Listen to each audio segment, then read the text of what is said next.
In this video, I'm going to show you how to make the easiest and best red salsa tatemada, aka red charred salsa. Welcome back, everyone. My name is Gabriel Carrillo, host and creator of the EdTech Bites podcast. Thank you for joining me in another video. Make sure you comment, like, and subscribe to this video. Make sure you subscribe to get notified and you turn on that bell. That way you get those notifications every time a new episode is published. This salsa that we're gonna make is a very easy salsa to make. Does not require a lot of ingredients, and it's completely customizable. If you like more heat, add more chili. So if you don't like as much heat, take the chilies out. Let's start off with our ingredients. First thing we're gonna need is 8 Roma tomatoes, 8 red chile de árbol, or any red chilies, preferably dried, a 1/4 cup of fresh cilantro, 1/4 of an onion, a heaping tablespoon of chicken bouillon, 1 teaspoon of garlic powder, 1 teaspoon of dried oregano, the juice of 1 lemon, and salt and pepper to taste. Let's start off by taking a piece of foil and covering an oven-safe pan with it. Place all your tomatoes and put them on this pan. This pan is actually going to go in the oven in the broiler. Once you have all your tomatoes and onion on the tray, what we're going to do is we're going to actually move our oven rack to the very top, and we are going to actually turn our oven to broil. So go ahead and do that right now. And go ahead and add your tomatoes and onion to the broiler once it's ready to go. Next, we're gonna make a foil pouch or packet. And what we're gonna do is we're gonna add our 8 chiles de árbol, or any of the chilies that you decide to use. And we are gonna actually put these chilies into the pouch. What we don't wanna do is put these chilies on the tray and throw them in the broiler. Believe me, your family will be coughing up a storm for the next couple days. Do not do this indoors. Instead, what we're gonna do is we're gonna throw those chilies into that pouch. I've actually got the charcoal going outside because I'm gonna be grilling some chicken.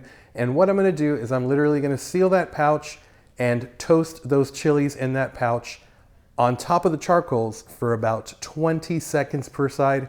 That is literally all the time they need. And when you open the pouch up, you'll see that your chilies are actually toasted and not burned. And at this time, your actual tomatoes and onion should be completely done.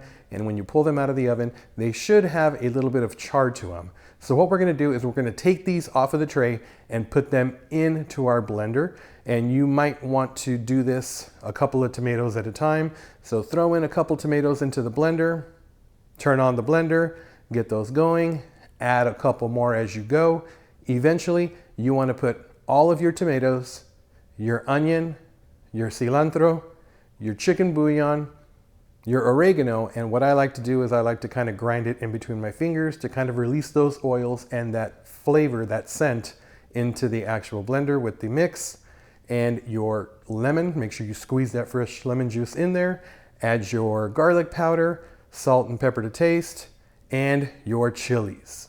Blend those up until you have a nice consistency to your salsa. You want something that is a little bit watery, however, it's got some chunks. You should see some specks of black from the charring of the chilies and the tomatoes, as well as some green, some specks of green from the cilantro. Once you have the consistency you're looking for, go ahead and pour that salsa into a Tupperware or a mason jar. I personally like to use mason jars, and we need to let this cool because those chilies were charred outside as well as those tomatoes were in the broiler, so that salsa is going to be hot, temperature hot. I reserved a little bit of that salsa here in this bowl because I've got some chicken grilling outside and I'm ready to put this on some tacos. Here's the final product on our tacos. You can see it's got that beautiful color. It's burned, tatemada, that charred flavor. And I've got that on top of these delicious chicken tacos. Let's go ahead and take our first bite. And I'll tell you this, taking a bite without the salsa versus taking it with the salsa doesn't even compare. Adds layers and layers of flavor as well as that much needed heat. So there it is, ladies and gentlemen. Simple, vegetarian, and vegan as well. Make this delicious recipe with your loved ones. Let me know how it turned out. Make sure you comment, like, and subscribe to this video and channel. And if you're not already subscribed to the EdTech Bites podcast, make sure you do so to get all your EdTech and food needs. This is Gabriel Carrillo signing off, And don't forget that great conversations happen when we break bread with great people. Buen provecho.